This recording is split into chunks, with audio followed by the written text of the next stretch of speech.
Hi friends, this is Sivaraman. Welcome back to Pictures and Paintings. As part of this watercolor painting series on wild animals, I wanted to paint a herd of elephants. The story I had in my mind is a group of elephants crossing over a river, and they are confronted by a male. And this herd also has a male traveling along with them, and a confrontation happened right in the middle of the river. While I started painting, it was both fun and demanding. Lot of learnings, and also this is the first time I am drawing in a full-size chart.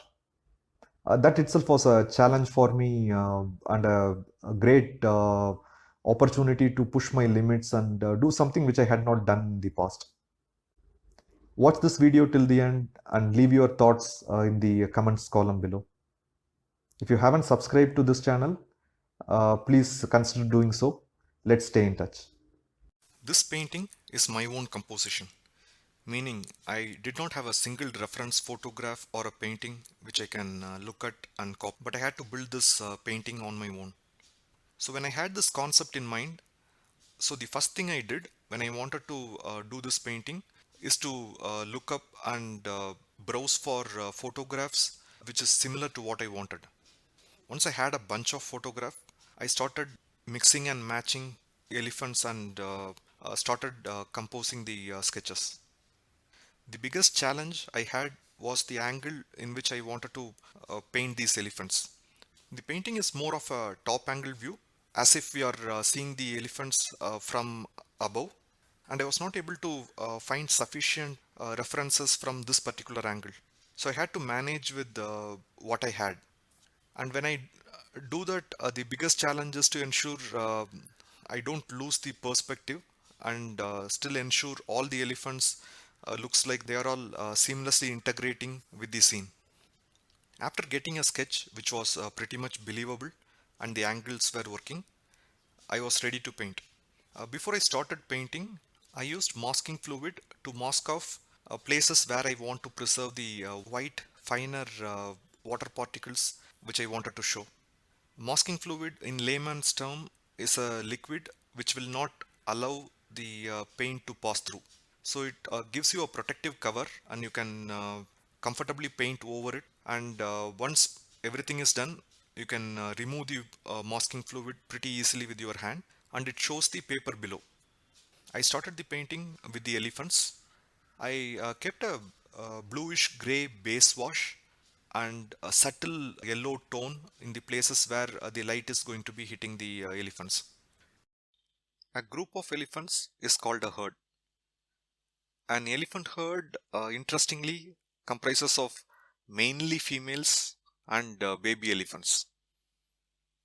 And this herd may have around 10 to 12 female elephants and their young ones.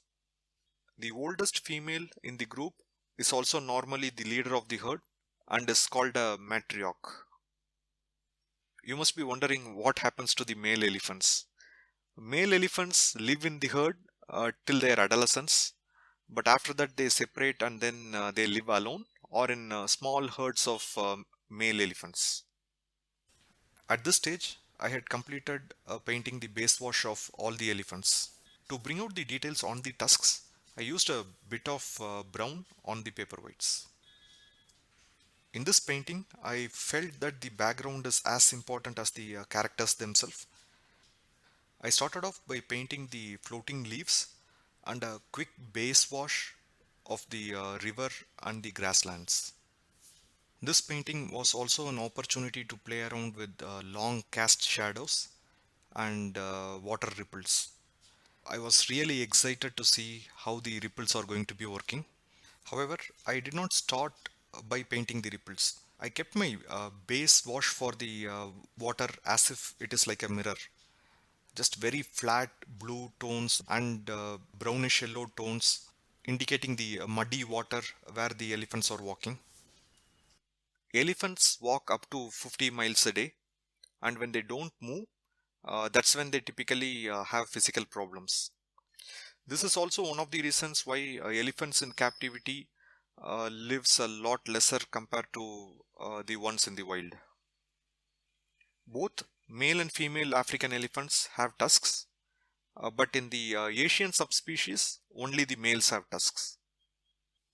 And tusks help elephants with taking off barks from the tree and dig up roots which they eat as food, and also as a defense when they fight. Unfortunately, since it's made of ivory, it has become a much desired object and have endangered the elephants themselves. When the base washes were all ready, I started taking off the masking fluid from the region around the legs of the elephants, and then started putting in the splash details. I also felt this was a good time to start adding more details on the elephants. On top of the grayish blue base wash on the elephants, I started adding more details.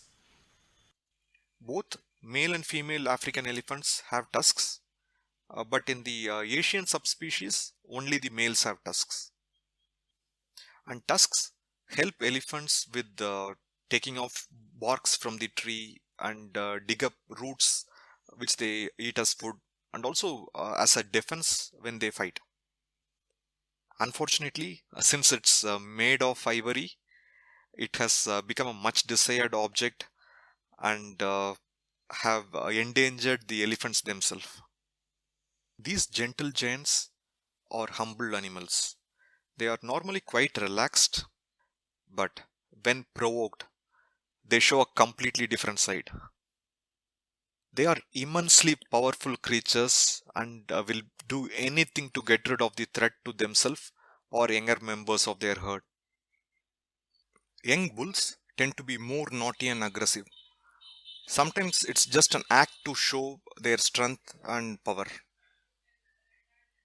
Bulls go through a phase known as mast. During these times, they are extremely aggressive and have short tempers. This is mainly due to the elevated levels of hormones in their bodies. Competition during these times are very high and the bulls fight each other to claim dominance. These fights can get brutal to a point that sometimes the defeated elephants succumb to their injuries. I used a lot of brownish gray and yellows for the shadow side of the elephant, and a similar tone for the ripple and the water splashes. The idea was to show the riverbed getting disturbed by the sudden trigger movement of the elephants towards each other, and the muddy feel comes out. This would also help differentiate between the clear water around and the region where the movement is happening. The masking fluid had fairly done its job. However, when it came to painting the water around the elephants, I was not able to leave the foam out and paint around it.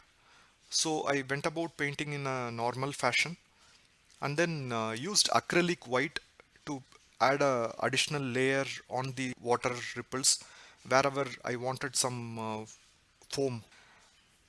Painting white continues to be a tricky part for me. And one thing which really worked out in this particular image is using old toothbrush to spray the masking fluid to get the finer droplets. This technique was suggested by one of my friends who always watches my videos and keep sharing feedback. And special thanks to her. Thank you, Linda. And slowly I started painting the ripples, starting from the banks on the either side. And this turned out to be a very tricky point because I did not have a good reference to look up to. So whatever I could pick from multiple references, I started using. And once I felt I had a decent pass of the two elephants and the environment around them, I started moving to the elephants in the foreground. The female elephants are called cows, and their pregnancy lasts close to 22 to 23 months.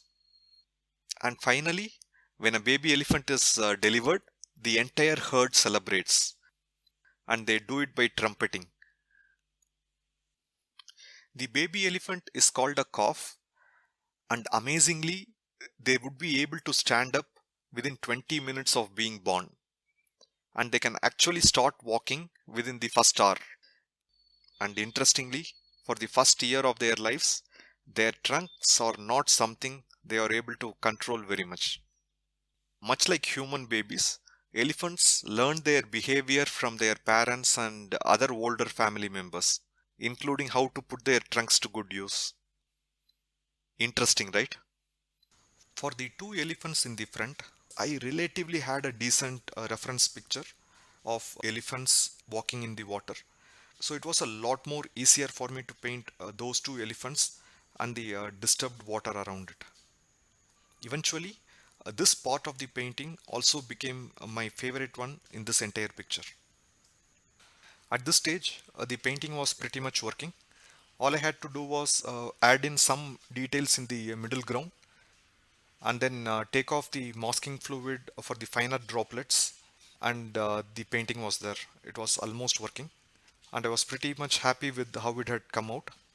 While I try exploring new things, even for me it was a little brave attempt to pick up a camera angle which was not conventional and paint a picture for which I did not have a single reference image. It was a great experience altogether.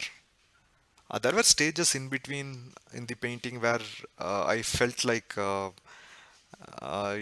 is not going to be working out, but then I did not give up, and I kept on building small little steps one at a time, and eventually I was pretty much happy with everything.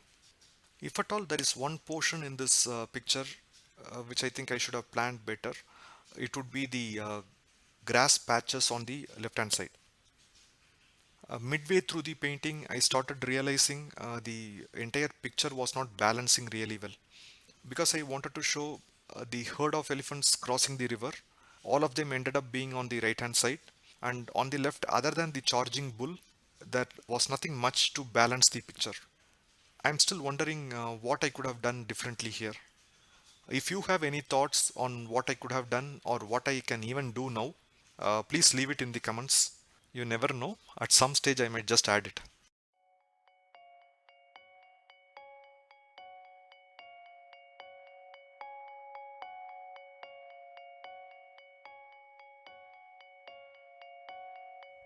Thank you for watching this till the end. See you soon in the next one.